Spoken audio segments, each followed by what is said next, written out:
right, Radio Row, Canelo Crawford, Las Vegas, Britain's finest export, the Warlock, Gareth A. Davis of many outlets fame throughout your career. What do you identify these days mostly? Daily Telegraph, 32 years. Jeez. TalkSport, 20 years. I'm working for both of them here. William Hill, the betting agent. Love it. I'm their ambassador on Fight Sports the last 10 years. And you've been on this earth for 60 strong years. Oh, did you have to do that yesterday? Yeah. 60 years young. Yes, the youngest man. And I mean, look, can you still do the high kick? I don't need you to show me. Shall I do it behind you? Yeah, if we can get this on camera, this would be fantastic here. I mean, look at this Warlock. Oh, wow. Yes. That's that'll from the do. David Lee Roth collection. I appreciate that right there. Warlock, every time I get to talk to you, it gets me excited. I mean, you're a flamboyant man, but this is a flamboyant fight, Canelo Crawford. There's a lot of sex factor to it. I mean, super fights produce that sort of oh shit, I have to see this. Had to be here. What intrigues you the most about this fight? As you rightly point out, I had to be here, and even if I hadn't been working for any particular 3 lots of broadcasters or 3 outlets, I would have had to be here because historically, in my 35 years of covering boxing, just before I started, I think you go back to, for me, there's a comparison with this fight with Marvin Hagler and Sugar Ray Leonard. I made that comparison straight because really we were watching a welterweight against a middleweight in lots of ways. I know it's at super middleweight, but Canelo naturally is a middleweight in my mind, and Crawford is naturally a welterweight. And the similarities of the big punching middleweight and the skilled welterweight works with Crawford and Canelo, even though Crawford will never have the hand speed that Sugar Ray had, which won him the fight against one of my favorite boxers of all time, Marvelous Marvin Hagler. I went on a trip to Morocco once. I'll tell you the story another day on that one. Women beware. It also, they're calling it the fight of the century. We've had a few great ones. I mean, the same century of Maymack, Fury, Usyk, all that stuff. Fury and Wilder was big in America, but this fight apes that fight in 2007 between Oscar De La Hoya and Floyd Mayweather. I think that was the last super fight, because if you look back, that did 2.4 million pay-per-view buys in terms of resonance. It was the biggest performing, richest fight at the time, 136 million. HBO 24/7 debut, which put the storylines in the Housewives section. Exactly, and that again.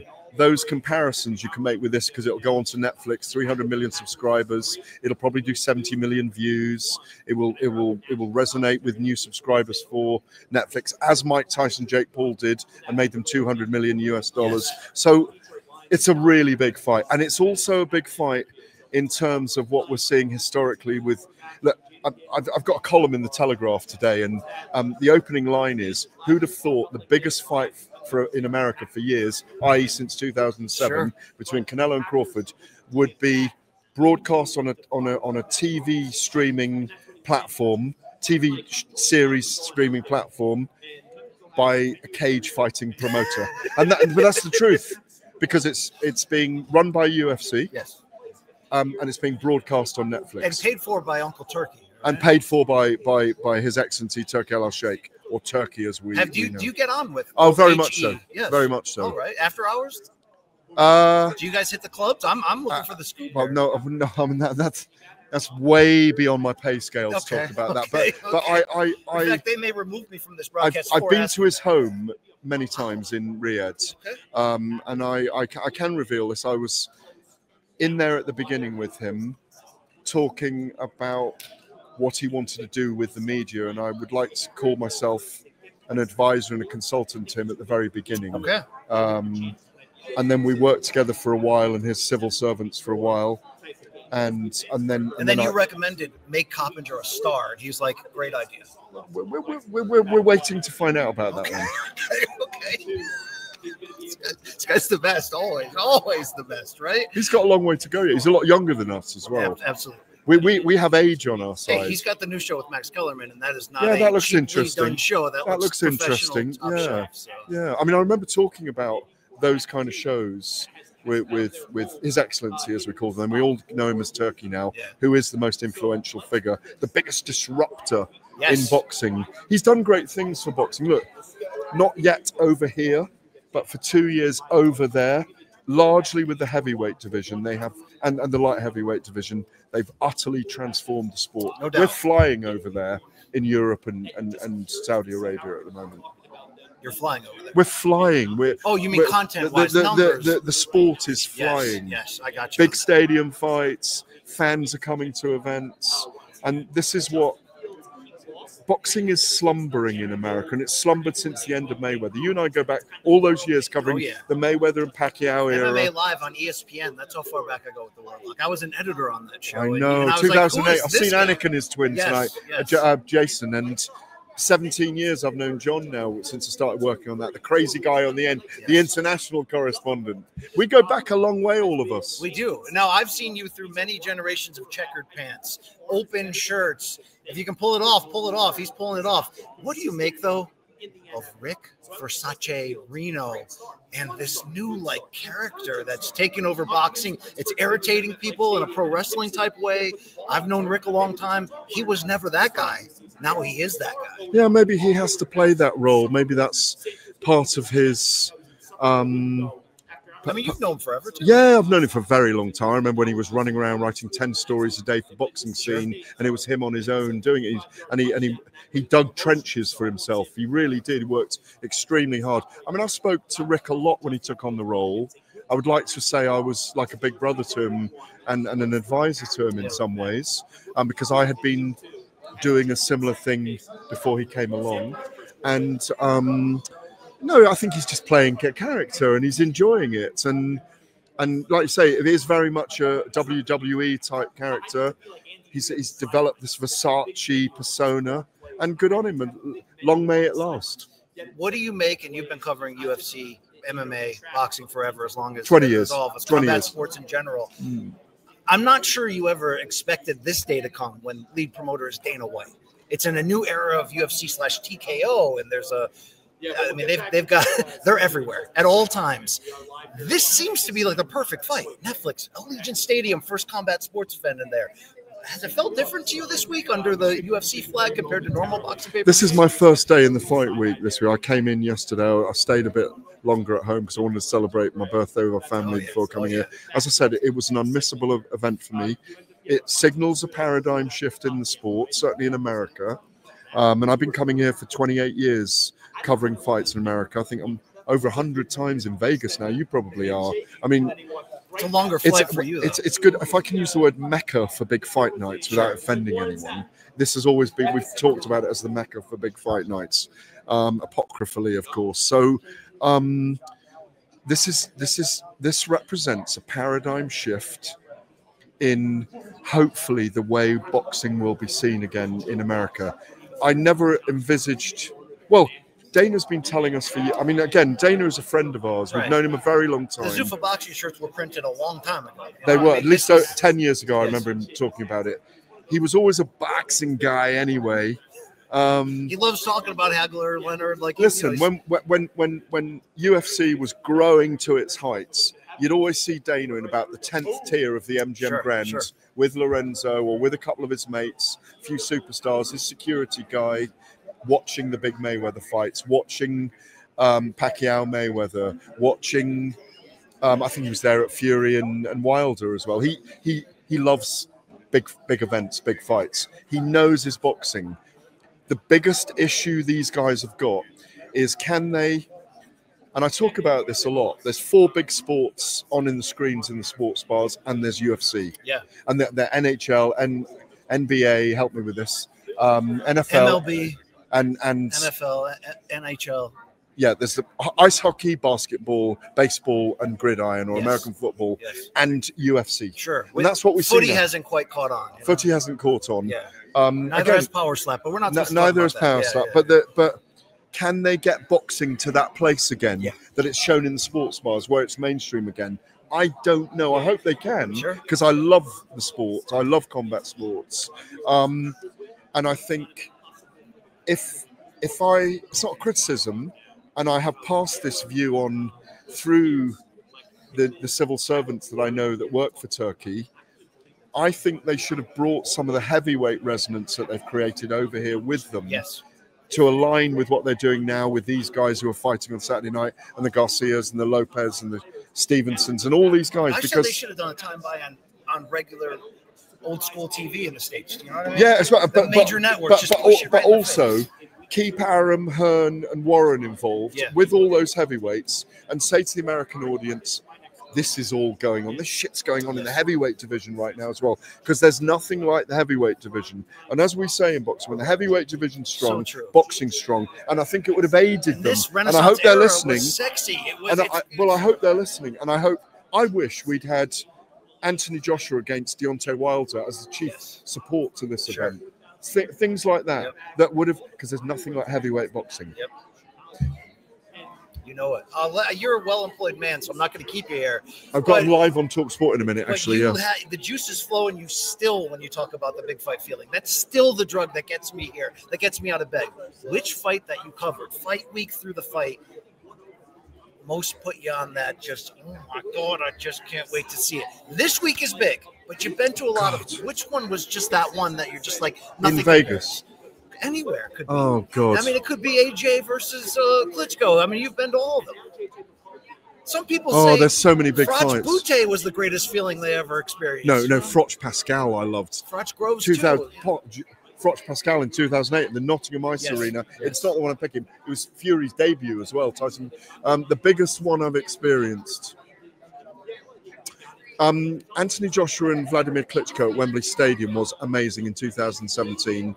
The Wilder trilogy with Fury was incredible. All of it was, because two incredible showmen. And I still lament that Deontay Wilder didn't become a bigger mainstream crossover star in the United States. They didn't do it right. Didn't do it right. We don't embrace our own as like heroes. They're just another entertainer or athlete on the screen. Mayweather and Pacquiao here was so big, even though it was 4 years past his sell-by date. And also, we were both at it. McGregor against Mayweather, the first time that UFC and boxing and UFC came together, had the perfect storm, even though we know that Mayweather was carrying McGregor. Even though we weren't sure for the first 4 rounds, until we thought, oh yeah, he's carrying him. He was carrying him. There's so many big events here. I mean, I always bring up Mayweather-Canelo. Not a great fight, but that fight. I was here. There was a starving energy in the air that we hadn't had a big fight since Floyd. Is that 13 years ago? 12 years ago. 12 years ago. That's how long Canelo's been on top as the money man in this game. That is wild. That is wild. Well, you're the money man. Go earn some money. Are you going to ask me about this fight? I want to know who you think wins. Canelo all day long. Yeah, dude, all day Are we long. really just going to say that, like, oh, he's too old, he's not motivated? Yo, he's going to be old and young enough and motivated Saturday night. Come on. This is really, you can call it a light middleweight against super middleweight. You can call it a welterweight against a middleweight. People underestimate Canelo at their peril, and a lot of pundits and experts in their armchairs are underestimating him. He's really up for this. This is Crawford's moment against a truly elite fighter. I think Errol Spence wasn't at his best when they met, even though Crawford's majesty and muscularity were awesome in that fight. I just think the 2 men, or the 3 men that have beaten Canelo, because I include Gennady Golovkin in that first fight. On record, obviously, he did. The second, but that's another topic. No, I think Canelo won the second one just. He did walk him down. I'll give Canelo that credit. Golovkin hunted him in the first fight and beat him up. And that's the only time I've ever seen Canelo run for a round and a half to get his breath back. If you remember, he circled rounds 6 and 7 or 5 and 6. Exactly. Dimitri Bivol, bigger man. And look what he's done against Beterbiev. But bigger man, how great he was. But also a very direct, heavy punching, volume punching fighter. Boom, boom, bang, boom, boom, bang, boom, boom, bang. Crawford doesn't have that style. He doesn't have a Golovkin style, and he doesn't have the finesse that Mayweather had when he beat the 23-year-old Canelo. Now, for Crawford to win, he's got to change his style and be very active. Will he do that? If he does it, he's got a good chance. But I just think Canelo is too big, too experienced, too good. The beard, too. The beard. And the chin. Good Lord. I don't think I think it's a 12-round fight. Yes. But I think Canelo wins it on points. I think there's a chance. You agree with me, rounds. Yeah? I'll give Bud 4 rounds, right? I think there's going to be hipsters saying, "Hey, maybe Bud won that." Oh, but people will judge it with their hearts. They will. We will be judging it round by round as we always do. I just think if you're an insider like us who's been in the sport as long as we have, I'm not hedging here. I'm going with the guy who's proven, tested, and who is slightly younger. Crawford's 1 fight a year. This is his big moment to step up, and he is very special. Technically, he's a slightly better boxer. But when I speak to Liam Smith, when I speak to Callum Smith, when I speak to their brother Paul Smith, they said, and Paul Smith, I was doing bare knuckle, BKB with him last weekend in Bristol, and Paul was saying, when you talk to my brothers, the way that he edges in on you, he's so subtle. He's so subtle. And I think Canelo knows he needs to deliver in this fight. He's not going to lose to the smaller man. I don't think so. I don't think so. He's not hedging. He's not edging, although maybe he will for the right price. 7-5, 8-4 to Canelo. And even if it's closer than that, and if they do get a draw, it's 16-1 in the UK with William Hill. That I bet on the 22-1 draw odds for the first Golovkin Canelo one. Well done, you. Yeah, that's the only score I've ever had. In yeah, I don't. Even though I work for a betting house, I never bet on fights because I don't want it to influence my broadcast at the time or my decisions at the time. But we might get a draw. We might get a draw, and then they'll do it again. And Vegas has a habit of doing that as well. They do. Hey, Warlock, thank you so much. Always a pleasure, my brother. Always a pleasure. Absolute pleasure. Keep kicking ass out there. I will. Right? Gareth A. Davis, the best that Britain and maybe the world has to offer. Thank you. All right, Radio Row rolls on. Antonio Tarver going to be on the broadcast on Saturday night for Netflix, Canelo versus Crawford. We can make these comparisons about big fight feels, and you've been in them. You've covered them. Is there anything unique about the feel this week, about this fight? You got Netflix, you got Allegiant Stadium, you got UFC. Like, it's a little bit different. Yeah, it reminds you of Tyson back in the day when the whole world media came in to cover the fight. You know, we haven't had this much media to cover boxing in a long time. Sure. You know what I mean? And it's all weekend. You know what I mean? We got undercards taking place Wednesday, Thursday to Friday. So that's different. And I think, you know, Vegas, we're trying to revitalize Vegas as big fight town. You know what I mean? It's been a long time since we had a fight this big.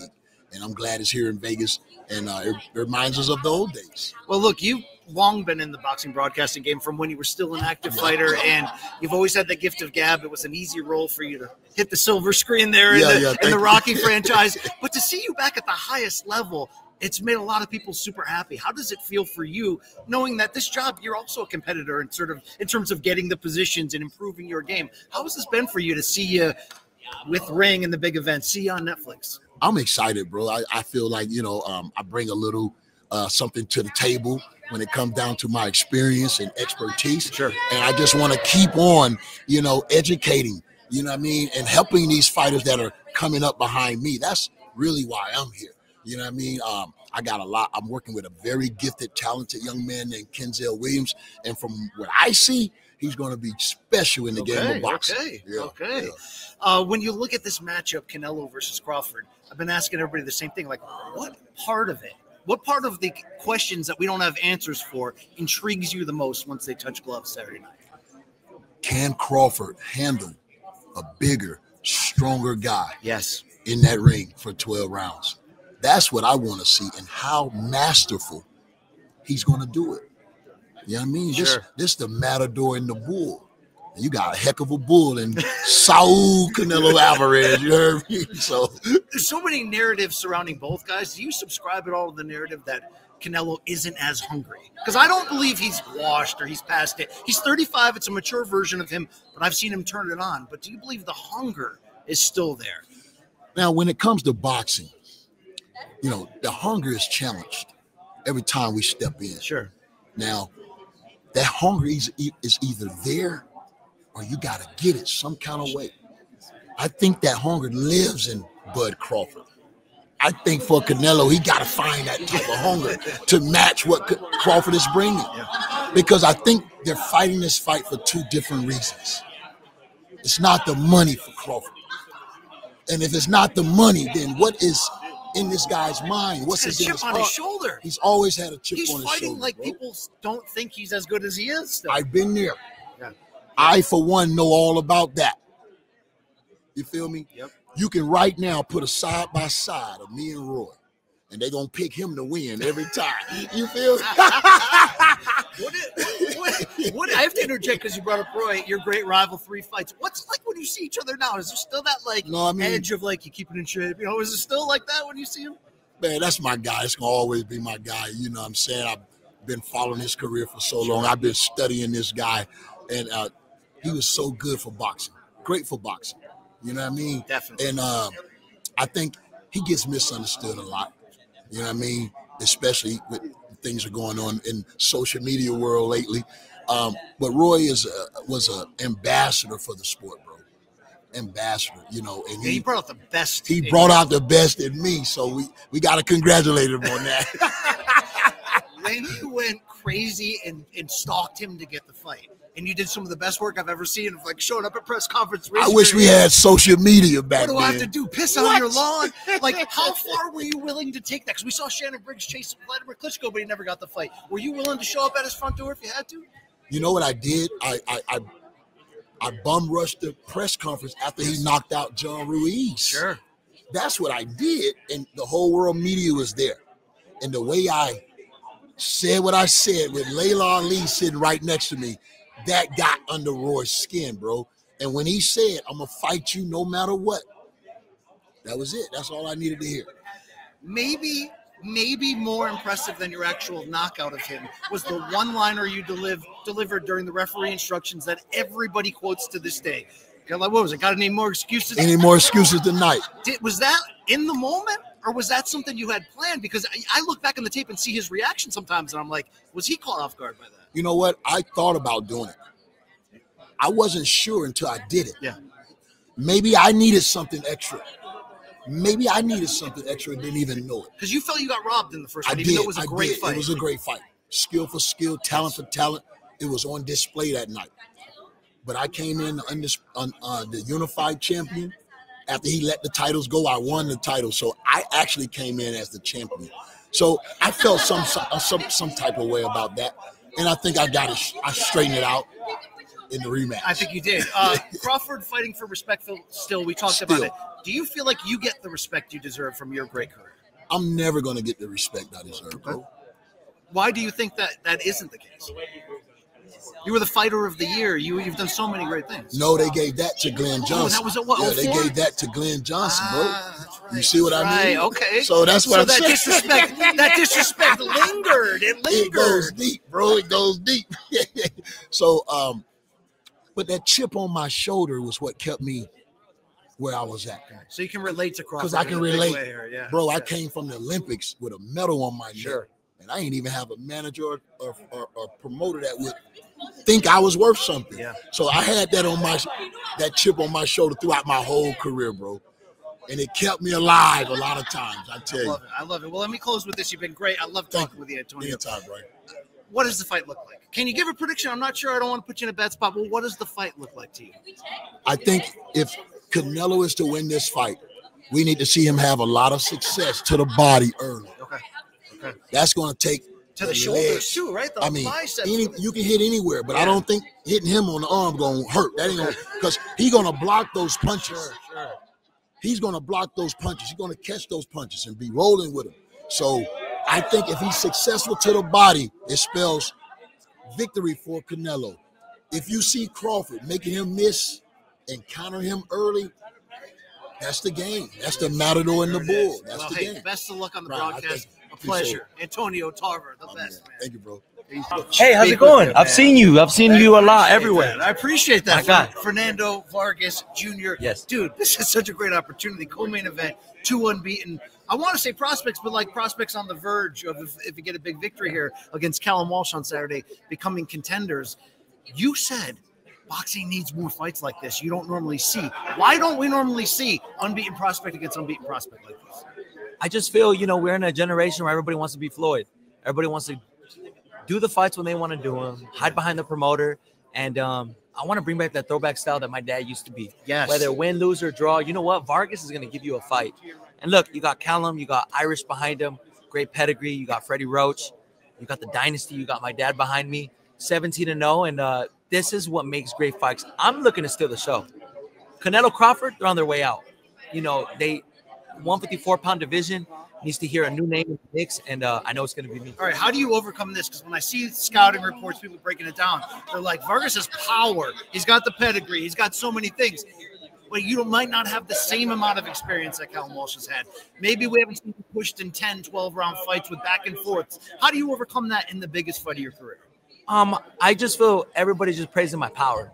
But I'm going to demonstrate that I could box, that I could counterpunch, and I'm a complete fighter. So I'm not really too worried about the critics, what they have to say, the odds. I just got to go out there Saturday and demonstrate to the world what I'm about. Is there any heat between you and Callum? I've seen like a little, like, where's that from? Is it just like general competitiveness? I know he feels a threat. I know he feels, you know, everyone that's fought Callum has been super respectful towards him. Thank God for that opportunity. And, you know, we got to fight. So I know he's not liking the fact that I'm going to dethrone him. And, you know, I'm speaking with, I am the winner. I'm already speaking in present tense. So he's not liking that. And he has a rude awakening come Saturday. You and your three brothers, the three fighting sons of the great Fernando Vargas Jr., you've been on like reality shows since you were young. You've been in the public eye forever. Does that remove the pressure that would normally be there to be there Saturday at Allegiant Stadium in the co-main event? Look, it does definitely help, you know, being around the cameras as a kid. You would see me walking out with my dad and being in press conferences, but, you know, fight's a whole different story. So we're going to just have to see Saturday. I'm taking in this moment by moment. And I prepared so hard in camp. So I'm confident in my training, and I'm ready to show the world what I'm about. The three bros are so different in terms of like exactly your fighting style, sometimes even your temperament. Yes. Like, how would you separate yourselves from your brothers and describe why you're different?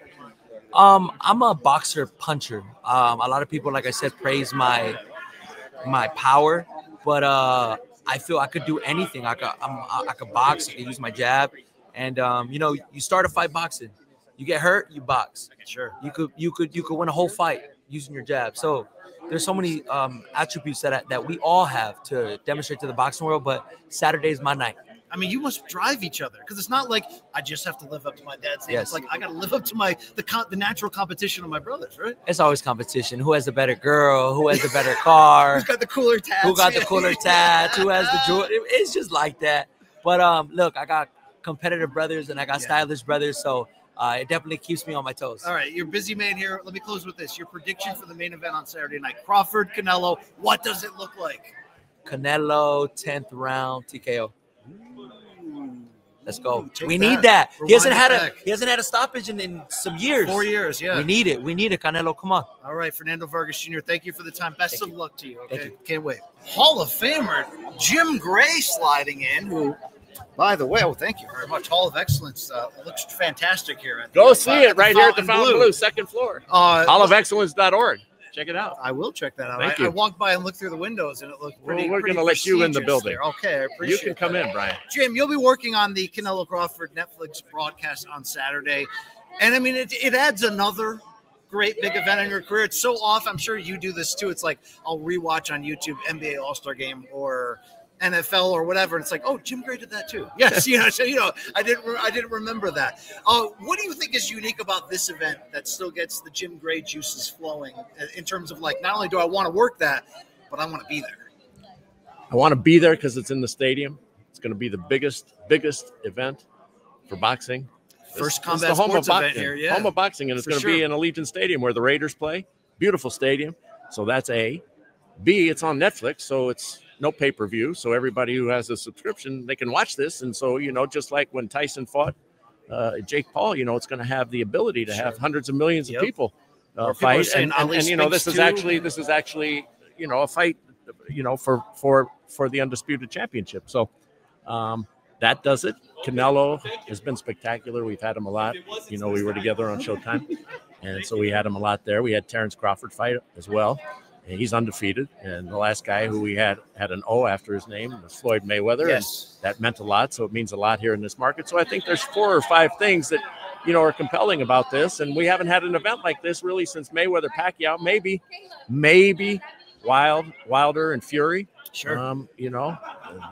but it didn't have the same cachet or anything quite like this. Do you still get, I mean, you're a fight fan. You wouldn't be in this job if you weren't. Do you still get that like, oh, crap, I don't know who's going to win, and I just want the best possible seat to see that? Because the fan in me when I'm working these shows is half thinking about the job, half thinking about, thank you, God, I'm here. I get to witness this so close. Well, you know this because you're in it. The longer you're around an event, the more you start thinking that the guy who you thought was going to lose is going to win. Sure. Because you hear them talk, you hear everybody else talk. You know, some guys. One interview could change everything. Well, and you're in the meetings, and you know, this guy says something, or you know, you read something, or you just, you know, and I'll never forget Ali. You know, Ali was my first interview, and had a great relationship with him. And he says, the longer you're around the fight, the more you're starting to believe, God damn it, that Chuck Wepner's going to win. And he's just not going to win. Okay. But, you know, you start believing it because they believe in themselves. Sure, sure. They wouldn't be here if they didn't. But, you know, you can make a case. You can make a case for these guys and that's plausible on either side. Yeah. And it means the world, obviously. This changes, I think, but Crawford's hold everything if he wins it. It could double his legacy. And that, when have you ever seen a fight this late in someone's career where you're like, he's already an all-time great, he's already a Hall of Famer, we will already be talking about the Spence performance forever. But now, like, you might be able to say top 10. I mean, I don't even know how you categorize it, but you might be able to say like top 10 pound for pound if he wins this all time. You know? You really, you know, your mind can get away from you. You can start with the imagination. And for Canelo, obviously Canelo has the most to lose. Yes. A lot of I don't mean monetarily, but he has the most to lose because look at all that he's achieved. Yeah. Look at all that he's accomplished. He's fought all these guys. He's been unbelievable. He's been the face of this sport for some time now. And what he means to Mexico on their holiday and, you know, what he's been able to represent for his country, and then coming over here and doing so well in so many of his fights, learning English and, you know, taking him to a, you know, and he's fun and he's funny and he's engaging and he's, you know, he just about does everything right publicly. Sure. And, you know, you can't help but like him. He's likable. It's hard to believe that this guy's, you know, what he is in the ring. When you talk to him, he's gentle, he's kind, humble. Yeah, he's got tremendous humility and grace. You know, he loves to golf now. That's his big passion. You know, so that can frustrate him, I'm sure, like all the rest of us who've ever golfed. But so he's got a lot to lose, and you know, he's 3 years younger, but he's fought twice the rounds. Yeah. So, you know, it's a hard thing to start to try and handicap. We've seen what happens when guys move up in weight. Saw what happened to Canelo. So nobody's been down, so I doubt anybody's going to knock anybody out here. I don't know. What do you think? You're the expert. I still think the people that are saying Canelo doesn't have the heart anymore, the hunger, or that he's too far past it. Look at the recent run. I think he's kind of been coasting, but he knows how to coast where if he knocks the guy down and that person isn't willing to risk it all for the KO, then maybe he's still controlling the fight and winning it. I can't believe that in a fight this big, he can't turn it back on. He is the bigger, stronger, younger, more active, seemingly equally as skilled. I mean, you know, apples to apples comparison, I'd take Crawford in a lot of the categories, but with the weight difference, with everything, I think it'll be competitive, but I cannot sit here and count Canelo out. It's just not. I've seen too much to know I've seen too much, right? Well, I needed to hear that. I'm glad. Yeah. You know, respect your opinion, and you've seen all this. You know what? You know it's. But if you know anybody can do it, it is Terence Crawford, isn't it? Isn't that true? Well, that's why we have to wait and see. You know, people keep saying, "Is this whatever it is? Is this?" Well, we don't know. We'll know afterwards. Right. It's hard to say this belongs anywhere until after the event. We thought that Mayweather Pacquiao would, but it baked too long, and then we didn't get the best of Manny. He had a bad shoulder, and Floyd thought that was an excuse. Well, credit to Floyd. He also controlled the terms of that and shut down. He clobbered him. Yeah. It wasn't even competitive, and you know, it baked too long too. It was 3 or 4 years too late, and so. But it doesn't go. It goes down as a great promotion because more people than ever tuned in for the pay-per-view. Yeah, that's the record. This won't even be close. But of course, they're not paying whatever it was, $69 or $79 for sure. Back then, what it was. I got to jump in and ask you about the craft of what you do, and you've done so many different things. But I think most people, especially in the fight game, think of you as the post-fight interview guy, the standard in that. But when you're going to do the job the best you can journalistically, you're going to ruffle feathers. You know what I mean? Fighters are the toughest, most courageous people, but they can also be the most thin-skinned. How do you deal with the internally? How, maybe from back to your younger days, how have you dealt with the idea that you could be doing your job the correct way, but it could piss a lot of people off? It could piss off the guy that you're holding the microphone in front of. And that happens, and that's okay. But I've always just tried to ask people what was in front of us, what we saw. Okay, if there were some mitigating factors that they came into the ring with that led them to their performance, then that was fair game. Otherwise, it really wasn't. So it was just what we've seen. So I'm just reacting to what it is that you guys are talking about, to what it is that we've all seen, and I'm curious. I'm just normal. I'm just average. It's just you know, like anybody. That just happened. Don't you want to ask that? Exactly. Yes. So that's what I've done. Now, if that antagonizes somebody, then that's on them. You know, look, you know, I've heard this before, and I finally said this when I got into the Boxing Hall of Fame in 2018. They had us up on the dais, and they had me and Mike come and do an interview. Mike Tyson. Mike Tyson, yes, he did the induction for me. He was my presenter. And so, you know, somebody asked that question, and it finally hit me. It took me all those years. That was 41 years later into my career when that happened, and I finally came up with this answer, and I'm going to use it here. Okay. This guy just got hit in the head 110 times by Evander Holyfield. Do you think there's any question that I can ask him that can hurt him? And if it does, he's in the wrong business, because that didn't seem to bother him, but this does. So that's how I've approached it. I've never been mean or malicious. Sure. And I've never tried to be scathing, and I've never been accusatory. Right. But if you can't take a question from me, how did you just fight your opponent? Yeah. Well, I mean, to do your job, you have to get the answer to the question everyone's thinking. And sometimes that can be uncomfortable to ask. And there's been times where I get a chance to do this, and I'm thinking in my head, when somebody gives me a mean response or says that's a clown question, I'm thinking, what would Jim Gray do? Jim Gray would go right back at it and do it. You have to, so where does that come from, though? Because you have to have a backbone to do this job successfully. Have you always either stuck to the core tenets of journalism and said, look, it's my freaking job. This is what I have to do? I just thought it was my job. My dad was the most principled man I ever knew. Sure. Okay, so that's how I was raised. Okay, so any answer that was honest, any circumstance that you could explain that was honest, he accepted. Now, you may have screwed it up royally, you may have made a lot of mistakes, but as long as you approached it as telling him what it was that was the truth, then we dealt with the mistake. Okay, so I always just approach that as just ask the question. And if you don't get the satisfactory answer, ask it again some other way, and then move on. Don't badger the witness. Right, for sure. I can't put answers into people's heads, okay? They answer what they answer. So I'm not going to badger the witness. But they'll accuse you of editorializing or having an agenda. I've never, ever done anything thinking of that. Sure. If you know, I've just tried to get the best information. First of all, I never, ever wanted to let Steve Albert, Bob Costas, Marv Albert, John Matt, any of the people that I was working with down. None of them, ever. Okay? Because when you're the reporter, you are the lowest on the chain. Yeah. The director's higher, the producer's higher, the play-by-play's higher, the analysts are higher, the hosts are higher. So you can't be there and not pull in your weight. You got to carry your weight. Exactly. You've got to be able to live up to all of those people who are great that are in front of you. Okay, so I never wanted to let them down. I wanted the audience to get the most and best information possible at the moment. And if that caused somebody to be antagonized, it's really more on them. It really is. People don't realize. And I never took it personally. You know, Mike Tyson threatened to kill me in an interview. He threatened to kill me. You can watch that one on YouTube. Yes. Threatened to kill me. 20 seconds later, he kissed me on the cheek. Now, what's more disturbing? I wanted to. You tell me which of those two is more disturbing in the same 30 seconds. Exactly. I mean, the latter possibly, but you know, yes. I mean, the fact that I love Mike. That might be your at least in the fight game, your marquee moment. The second Holyfield fight, the interview immediately after Mike's tensions were so high. I remember specifically my dad and I watching it. Everyone's got the memory. My dad jumping up going, they need to jail Tyson. F words everywhere.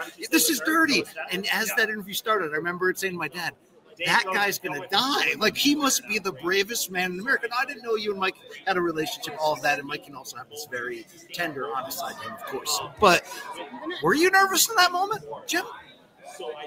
I wasn't nervous, but I didn't want to screw it up. Yeah. Okay, because I knew that didn't happen in the ring. There was chaos in the ring. I jumped into the ring to do the interview, and I made a decision because all the police were in there and they were rustling around and Mike was still throwing punches. I made a decision. I'm going to stand next to Mills Lane. Yes. So I went over to that corner and said, nobody hits the referee. Yeah. If you hit the referee, you're never coming back to boxing. Sure. Okay. So Jimmy Lennon and I went over and stood with Mills. Okay, and all that. And so then we had to get out of the ring and we went back into, and it was actually Don King who produced that interview because Don came and I was talking to John Horn and Rory Holloway, and John was cursing and all that he was doing. And then Don walked by, and as Don walked by, I said, "Hey, Don, hold on here a second. You're the promoter here tonight. Don, what are you going to do to make sure that we hear an explanation from Mike Tyson as to why he did this?" And that was the locker room where you got it. That was right outside the locker room. And Don said, "Oh, I'm going to go in there right now." And one thing about Don never wanted to leave the audience not getting what they wanted. Sure. Because he understood all this. He understood it better than anybody. He was unbelievable. So he went in there and he brought Mike out. And then but I had time to think about it. And it's probably the only interview I've ever done where, I didn't look back at it and say, why didn't I ask that question? Yes. Why did I stumble over this? Why didn't I think of this? Why is the producer talking to me and messing me up? It was just, it just came off good. And thank God it did, because I knew that had never happened before, and I knew it was never going to happen again. So it was conscious in my mind, not don't screw this up. Yeah. Most of the time, you're just responding and reacting. But I had time for that one, whatever it was. This is so 10 fascinating to 12 minutes. So, for me to hear it became what it is, and now it's replayed. It won an Emmy, and so here we are. It's another one for the book one day, right? Or did you already write it? Had the book, Talking to Goats. I've already sold it. That came out in the recent years, right? Talking to Goats came out in 2020. All right. Let me close. Can I send you a book? I would love to read that book. Okay. Chapter on Ali, chapter on Tyson. Hall of Excellence at the Fontainebleau. Let's close with this. Thank you, Tom Brady. I know you've got a passion for this. It's a collection of artifacts, memorabilia from every major sport, correct? Yes, sir. Correct. How did you get involved in this? What are you hoping this becomes to the sports fan? It actually started with Muhammad Ali. Oh, really? Muhammad Ali gave me his glove when he was warming up against Lyle Alzado, and I kept it, and he signed it. And then he gave me some other stuff, got his robe from his final preparations. Yes. When he fought from Trevor Berbick, which is in the Hall of Excellence. Eric Dickerson that gave me his football when he broke the single season rushing record. Michael Jordan, some shoes from when he was playing in his championship. And you're thinking, I need to display this. So I had all of this stuff, and I don't have kids. And, they didn't give it to me intending for me not to have it. They gave it to me because they wanted me to have it, not to sell it in an auction or whatever. So one day, Tom Brady, who I do a radio show with the past many years, 15 years, let's go. And I said, he broke one of his records. And I said, Tom, what do you do with all this stuff? Your jerseys, balls? He said, I have it in a warehouse and I have it in storage and some of it around the house. I said, we ought to open a museum. We call it the Hall of Excellence. And Al Davis was a dear friend of mine, and he created the Commitment to Excellence. Yes. So when I'd go to dinner with Al, he'd talk about building a Raiders Hall of Fame. I said, that should be the Hall of Excellence. He said, that's a good idea. Well, he never got around to it in his life. And Mark Davis, a dear friend of mine. And so I took that name that I had given to Al, and it took us 8 years. And then Jeffrey Sofer here at the Fontainebleau Hotel, been a great partner. He built this for us. And so we now have 350 of the greatest artifacts in the history of our country. Everything from Jackie Robinson's bat that broke the color barrier to Babe Ruth's called shot bat to Aaron Judge's home run in 62. I need to see this. Tom Brady's 7 Super Bowl rings to broke Kareem Abdul-Jabbar's record. Gymnastics in the window too. Simone Biles' first leotard when she won her first gold medal in 2016 in Rio. And then there's a trophy for everything competed for in life. We have Jack Nicklaus's Masters Trophy, 6-time champion. From 86? We have all 6. All 6 of them. Okay. No, we have 1, but it's all 6. Yes. So you get 1, and they kept adding years to it. Yep. We have Charles Woodson's Heisman Trophy, Brady and Belichick's Lombardi Trophy, the Yankees' 1998 World Series Trophy, Clint Eastwood's Academy Award for his first Academy Award for Unforgiven, Oprah Winfrey's Medal of Freedom. Oh, so this the goes Kentucky beyond Derby. Sports. And it will be rotating? Well, a lot of these things will be permanent. Okay. We'll be here for the next 10 years. But we also we're in Las Vegas. If you walk outside right now, Brian, what's the one thing you'll see in Las Vegas 25 times if you walk up and down that strip? One thing, one person. I don't know. Come on, who's the king of Vegas? Elvis Presley? There you go. Okay. We have the very first suit that Elvis Presley wore when he first became a resident at the old International Hotel across the street. That is became really the Hilton cool. Hotel. It's All now right. the Westgate. I'm in, Jim. Elvis Presley is in the building in the Hall of Excellence, Okay. hallofexcellence.org. Come on down. Fountain You're our Blue, guest. second floor. We'd love Yes, to see everybody. yes. There's something for everybody. Jim Gray, this was fascinating. Ryan, and, thanks and for having I really me on. appreciate it. Appreciate you. Best of luck Saturday. Miss not working with you. I know. Love working with you. Showtime Prime. Hopefully we'll be back. We'll be back. Hopefully we'll have some more. Yeah. Good Go get seeing them you. on Saturday, and hopefully we'll see some fun this time. Thank you. Tune into Netflix. Crawford and Canelo. Great stuff. Christian Mbili. Mbili. Yeah. I think you're overdue in the super middleweight division to like truly get your chance to prove whether you are the best. So I'm excited you're going to get this opportunity against unbeaten Lester Martinez on Saturday. But like, let me ask this the best way I can. Why haven't you fought Canelo yet? I felt like it was getting closer a couple of years ago. I think too. You were supposed to be very close, but you know, boxing is boxing. Sure. You have a lot of things you cannot control. But I still ready to have this fight. Do you feel like, or let me ask you, what do you feel this fight against Lester Martinez on this stage means in your career right now? Like, what are you fighting for in this specific? I fight to have my chance to have a world champion belt. Yeah. I hope after this I will have my chance to fight for a world title. You bring a lot of excitement to the super middleweight division. What do you think separates you from the other big names that you're looking to compete against? I am in the ring to fight. You know, that's different. I'm in the ring to smash. I'm in the ring to fight to broke everyone. That's the thing. Your last fight against a well-traveled, battle-tested Maciej Sulecki, I think some of us thought it was going to go a certain way. It was over pretty quickly and powerfully. Were you even surprised by that? Yeah, I was surprised a little bit, but it was good for us because after this we can have a little bit break. But after we had a good big training camp after for this fight. Okay. Do you think you're on Canelo's radar? Do you think he's aware of what you bring or could bring to the table as a tough opponent? I think he better know now, right? He know my now. He know my name now, and I hope he will be ready to face me after this fight. Yes. Now tell me your story. You started in Cameroon, is that correct? Yeah, in Cameroon. And then were you raised there as well? I have born in Cameroon. I moved to France. I was 10 years old. Okay. I started boxing in France. I was 15 years old, and I went to national team. I was European world champion, European champion. After I went to the Olympic in Rio. Sure. And after Olympic, I moved to Montreal to be professional boxer with my team, Matt Ramsey. That is a great fight city, Montreal. Yeah. What do you like about it? It's very good, you know. You have like, for me, my team is the best in the world. Yes. The best team of the world. I have one of the best teams of the world in Montreal, and people are very like sympathetic. People are very nice in Montreal. It's a very good city, but winter is a little bit hot, but it's very good. Yeah, it's cold in the winter there. Yeah. Really cold there. Yeah. Your fight against Sergey Derevyanchenko, do you think that's your best win? No. He's a tough out. He's a tough out, but he's not my best win. Okay, what would you say is? I think maybe it's the way you walk through Sulecki? No, I think my best win was with Gongora. Ah, yes, okay. I don't think I've watched that fight. I got to get up on the Mbili complete collection there. What do you like about Lester Martinez from the standpoint of signing the contract to fight him? He is exciting.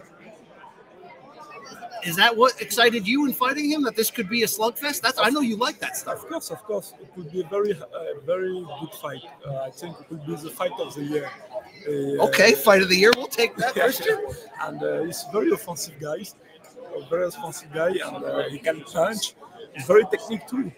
And I think it will be a very good challenge for me. Okay, I see this. What's crazy? I do a boxing podcast, and the fans chime in with comments, and a lot of them are like, "Watch out, Lester's going to get the KO." And it's not that I disrespect Lester. I don't know if he has the same experience against top-level competition that you have. Do you think that will decide this fight? I think I have better experience. I have better experience than him. That him. I have a lot of experience. I have experience too, but I think I have more experience. Sure. Man, this is a big opportunity on Saturday. Do you ever get those butterflies anymore? Nerves? You ever get nervous anymore? Not now. Maybe tomorrow I'm gonna see. But now I'm relaxing.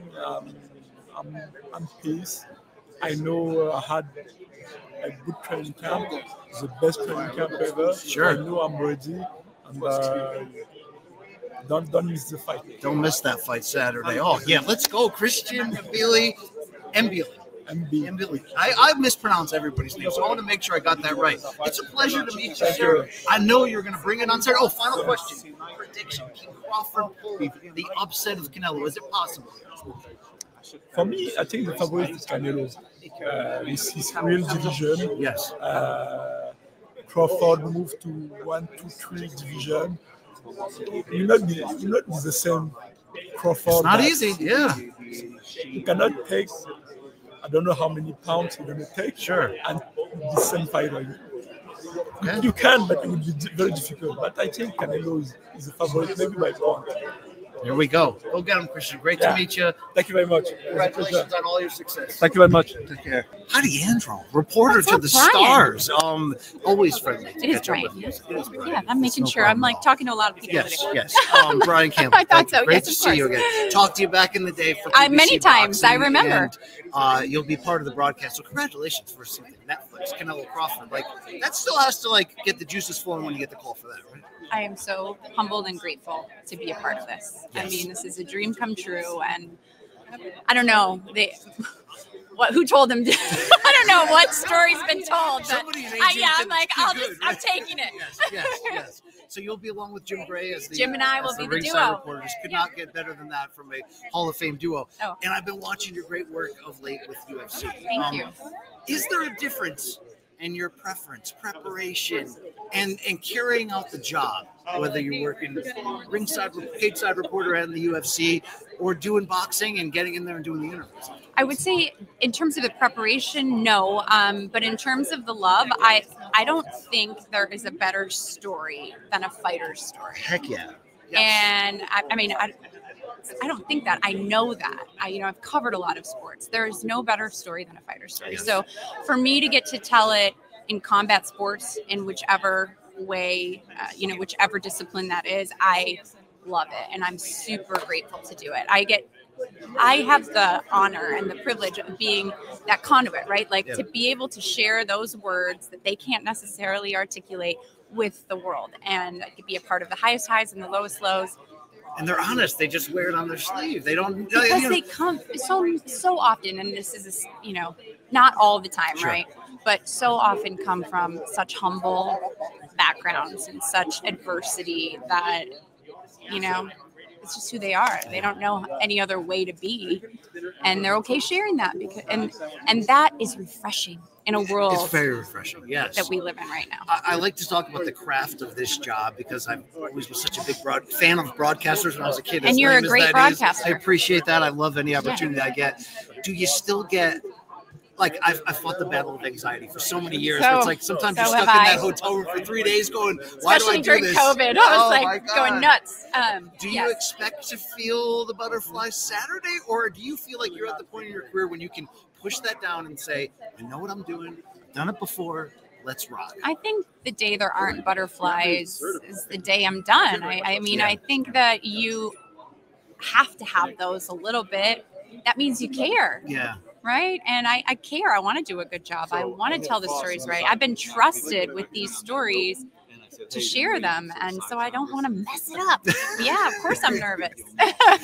Did you think that, you've done a lot in your career, but I think people think of you for combat sports and specifically mixed martial arts, going back to Strikeforce.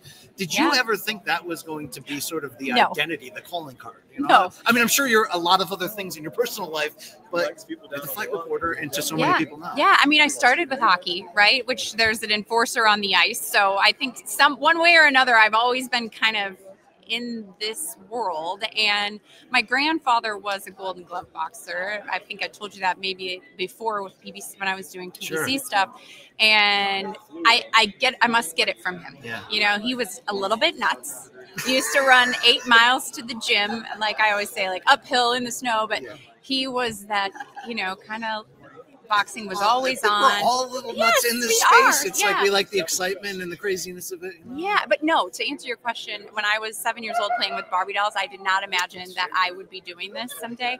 I've always been in a male-dominated industry. I started in the aerospace business. I was in the Good Old Boys Club, you know, and then I went to sports because I just couldn't get enough of it. And here I am now all these years later, and I'm so grateful for the way it played out. I mean, can you think back to when it wasn't as good for a female in this industry, or is there still incredible challenges that the male side won't fully understand? Not to get like super serious. No, I mean, way to go there. Yeah. No. I feel like we've made a lot of strides, right? When I started with the LA Kings, I was just telling somebody it's like dial-up internet or something. No, it was like, you know, there wasn't I helped them build the online video platform, right? All there was TV and radio and print. There wasn't YouTube, podcasts. Like in the world we live in now, if you want to be a journalist or a broadcaster, you can make your own show. I know, it is wild. It is amazing. I started in newspapers that you would paste up. And if you had an error, you had to print out the letter and change it on there. I mean, that was the 90s, but still it feels like ancient days compared to today. Yes. You know? And so I think in that regard, there's a lot more opportunity for women. Yeah. And I think that's wonderful. And I was just saying to somebody else, I think the number one thing I would say to any young woman getting into this sport is to take it is competitive sports, right? But take competition out of the picture. If you can do that and realize that there is a place for everyone. Sure. You know, it's like being a droplet of water or being a wave. Like we all ride that wave together. So I encourage you to get out of your own way, find a female partner to, you know, a mentor or a male mentor. I had many male mentors and believe in yourself, you know? I mean, the believe in yourself thing is hard because so much of us feel like we're trained. I can't believe until I accomplish or I'm good But you'll enough. never accomplish But you'll never get there without it. So it's we know that now. You have to kind of have like crazy self-belief, right? Or you have to have, I mean, I would say that of Terence Crawford, right? You have to have crazy self-belief. And I'm one of those people who some people think that's like woo-woo, whatever. I'm old enough now to know that if you believe it in your bones, it makes a difference. It does radiate. It matters. Yeah. And if you don't, people will know. Yeah. And so it's hard to believe it in the world we live in because we're, you know, such our worst critics, or especially in this business, is like social media. You can talk yourself out of your best moments quickly. Yeah, exactly. Yes. I am my worst critic. The first thing I do is like hide my phone. I don't want to watch the replay of anything. It's like, don't even tell me. I don't even want to know what I said. But I think, you know, it's hard to believe in yourself, but once you can, and if you can sit in silence and just appreciate the moment for where you're at and not worry about where you're going. Once you're able to turn that light switch off of the self-critic being the thing that holds you back, it opens up worlds of possibilities. But it's not automatic. It takes time, and it takes experience, and it takes failure. Yeah. I have failed so many times. I have not gotten the job. I have messed things up. I've failed over and over and over again. But all of those failures have led me here. So what does that say about failure? Well, you've been in a lot of big moments, and I don't feel like I can run into you on camera or off without referencing my favorite Heidi Androl moment with Ronda Rousey. And the Ronda Rousey face became like everyone's Twitter avatar for years. A GIF. I don't even know what that's called. Does that story keep lingering? Do people ever, or is it just like us old school MMA? I think us old school MMA fans. Okay. Yeah, okay. I'm kind of glad most people forgot that. But now everyone's Googling it. Set the stage. What fight was that? Oh my gosh, that was her. Was that the Misha Tate fight? I want to say the first one. Was Strikeforce. Showtime. Showtime. And she was in like I think it's where she broke Misha's arm. in the armbar. Yes, that was the first. That was the first fight. And she was in a zone. She was in a zone. And back in the day, we used to go into the locker room, which we do here still, but it's a little bit different. Back then, it was, you know, she didn't have a whole lot of people in there. Yes. She wasn't a star. I mean, she was a star in judo. She was an Olympian, but she wasn't a star. These were the early days of women's MMA. Yes. And she looked at me like she was gonna take my head off. And could you feel the aura? Like, I mean, I felt that way. Fedor Emelianenko. I'm standing there with him, and I'm like talking to him about.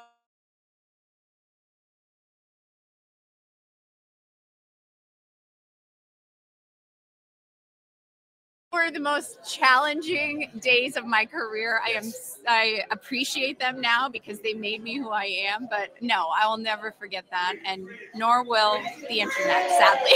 All right, it's been a pleasure chatting with you, Heidi. To close here, what are you intrigued about this main event, Canelo? The main event. What as the fan in you, what are you intrigued to find out in this fight? I'm intrigued to find out if Terence Crawford can take the power of Canelo Alvarez. I'm intrigued to find out if Terence Crawford switching stances, yes, as with the quick instinct switches that he has, indeed, his footwork, the way he sets up the angles for the counters against a guy like Canelo, if it's gonna mix him up. I'm excited. This would be a historical achievement. Yes, to be undisputed in 3 divisions, it's unheard of. It would cement his legacy. He should just be done. Drop the mic. Double the legacy. That's what yes. No one really knows what to say about what we'll do with Crawford historically if he wins this, but everyone's sort of like, it's going to be about twice as much as we think of him now for one performance because he's daring to be great. And that's why we do this, right? He's risking everything. Yes. And that says everything about him. Well, I hope that we see you moving forward on UFC broadcast. So. I know that there's a changing world of broadcasting out there. My company, CBS Sports Paramount, is now in the game. Oh, don't take my job, Brian. I hope we see you out there. Heidi Androl, thank you for your time. Go get them on. It's going to be a lot of fun. Enjoy it. Thanks for having me. Canelo Crawford Radio Row continues. Bianca Belair. Now, I was covering pro wrestling when you were making that run through NXT, when you get on the main roster, and I remember thinking at that time, like a lot of people, that's the future star in the making. Then I got off that beat and, wasn't following week to week. To see the success you have had have been incredible. So congratulations. Thank you. Absolutely everything. Has it caught you have you been surprised at all at your success? I mean, I was looking at the title reign lengths and it's just insane. Yeah, I think I've been the champion more time than I haven't on the main roster.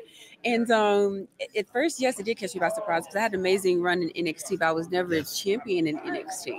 So once I got to the main roster, my rookie year, I was main eventing WrestleMania and winning titles and winning ESPYs and making history. So it definitely caught me by surprise, but I knew that, everybody doesn't get these opportunities and you have to capitalize on it. But I'm also surrounded by an amazing roster of women that also help make all of that possible. And so, now that I'm injured and I've been able to take a step back and just really witness and watch the amazing things that they're doing, I can't wait to get back and be a part of it again. How long do you think you'll be out for? I haven't been following the day-to-day. It's I broke my finger at WrestleMania, so I broke it in the joint. Okay, that hurts, right? Yeah, I thought it was just a finger. I thought it would be very quick, but I didn't anticipate the journey. Has been complicated, and we're getting there. So I'm hoping soon. Okay. It's just that's good to hear. It's been complicated.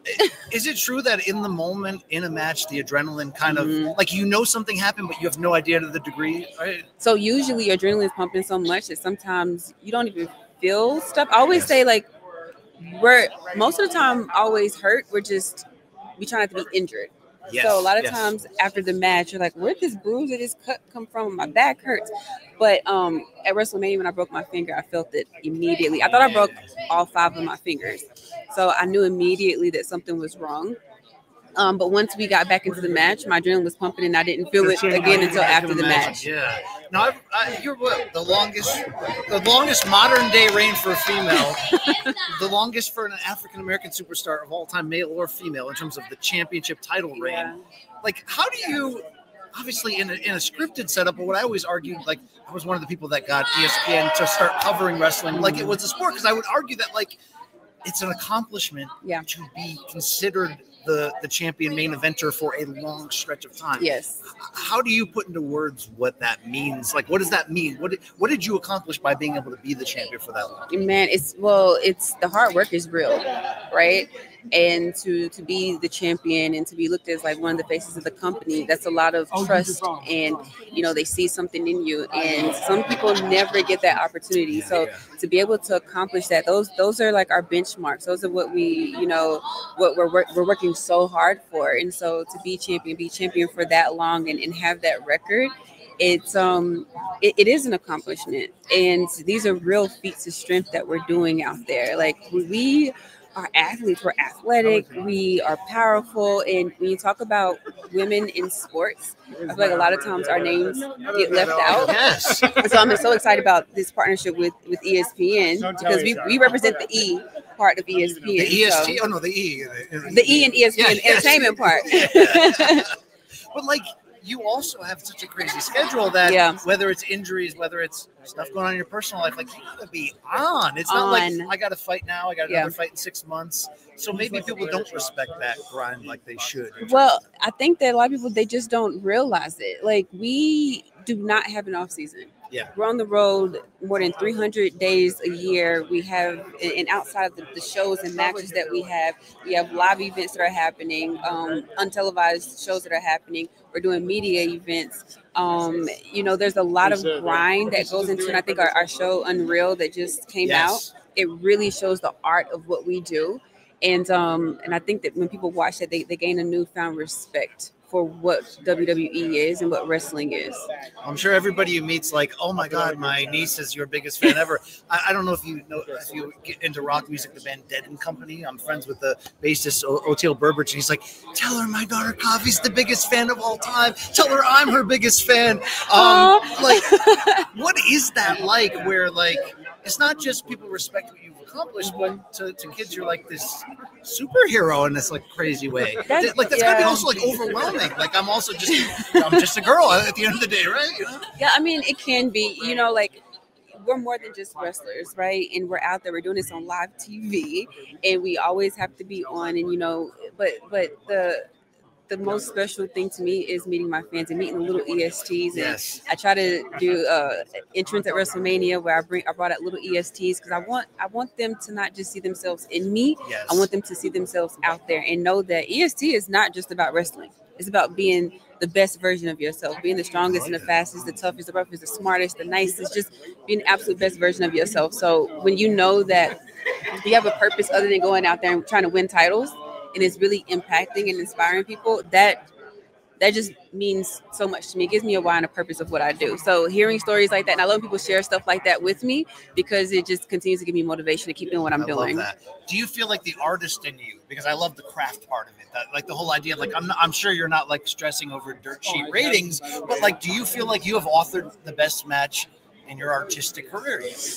Ooh, listen, the match that Io Sky and Rhea Ripley and I put on at WrestleMania, this past WrestleMania, was amazing. I'm so hard on myself, and I'm so sensitive about my art and my craft and what I do that, I've only watched that match back once, because I will pick it apart. I will always find something that I could have done better and I can be better at. And I feel like I always have more in the tank. So I'm always trying to top myself.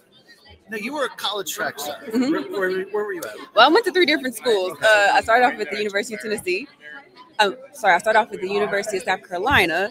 Then I went to Texas A&M, and then I finished at the University of Tennessee. And what were your events? 100-meter hurdler and 400-meter hurdler.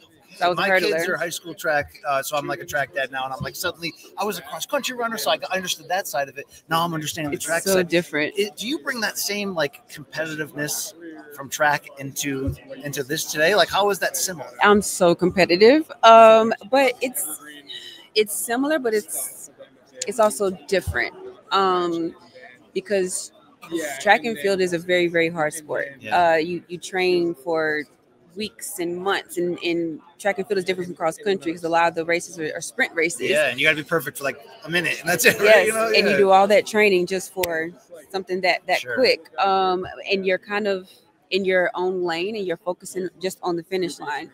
when you're wrestling, it's competing, but you're also focusing on the millions of people that are watching through the camera, the thousands of people that are in the audience. So it is the same, but it's different. But I'm very competitive, and I bring that same competitive spirit to wrestling, but I bring it in a sense of like, I want to have the best match tonight. I want story. So that's kind of how I put the competition into WWE. All right, let me close this, but a fantastic time to talk with you.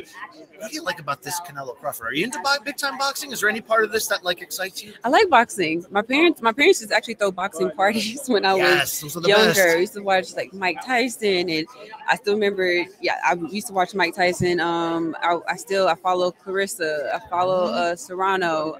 But I'm excited for this match this week, and it's a big match. I've met Crawford a couple of times. He comes to WWE He's shows. chill, but he's like smooth. And he supports us. So, and my last name is Crawford, so I joke like might be cousins. I So interviewed your husband when he was Kenneth Crawford one time Yeah. for WWE, and he's such a nice guy. I was so happy to see the great success he's had as well. Well, thank you so much for your time. Thank Bianca you. Belair, it's been a pleasure. Get healthy, get back there. Thank you. Keep doing your art. It means a lot. Thank you. Thank you.